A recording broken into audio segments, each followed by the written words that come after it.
runway to threshold and then eventually the runway.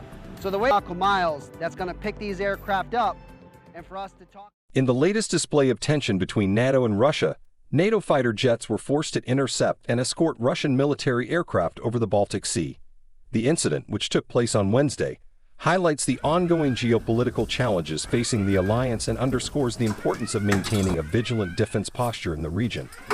According to NATO officials, the incident unfolded when several Russian fighter jets approached Baltic airspace without filing flight plans or maintaining radio contact with air traffic control. This behavior raised concerns among NATO forces, who scrambled fighter jets to identify and intercept the Russian aircraft. NATO jets from various member countries, operating as part of the Baltic Air Policing Mission, were scrambled to intercept the Russian fighters. The NATO pilots established visual contact with the intruding aircraft and flew alongside them to ensure that they were complying with international aviation rules. The Russian jets intercepted were reported to be Su-27 and Su-30 fighters.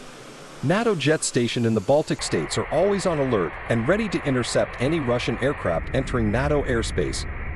These interceptions are usually conducted professionally and safely, and send a clear message to Russia that NATO is committed to defending its airspace. The Russian plane was intercepted on Wednesday amid rising tensions between NATO and Russia, following Russia's invasion of Ukraine. The invasion led to a sharp increase in Russian military activity in the Baltic Sea region. NATO has responded to the Russian invasion by increasing its military presence in the Baltic Sea region. The alliance has also deployed additional fighter jets to the Baltic states and conducted more exercises in the region. The interception of Russian aircraft over the Baltic Sea is a sign that NATO takes the Russian threat seriously. They are also a reminder that NATO is committed to the defense of its members, including the Baltic states. The Russian Ministry of Defense responded to the incident by saying that the Russian jets were conducting planned military exercises in international airspace over the Baltic Sea.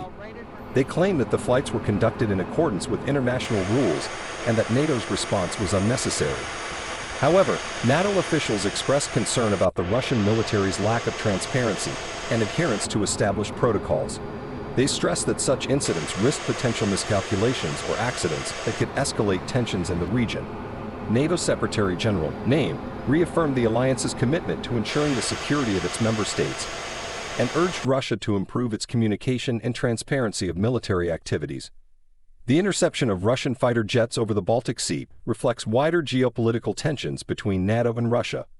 The Baltic region has been a focus of NATO's security efforts since Russia's annexation of Crimea in 2014. The alliance has significantly increased its presence in the region to deter potential aggression and protect the territorial integrity of its member states. Russia, on the other hand, sees NATO's increased presence as a threat to its security and has responded by conducting military exercises and building up its own military capabilities. Such encounters between NATO and Russian forces have become more frequent in recent years, contributing to an atmosphere of heightened tension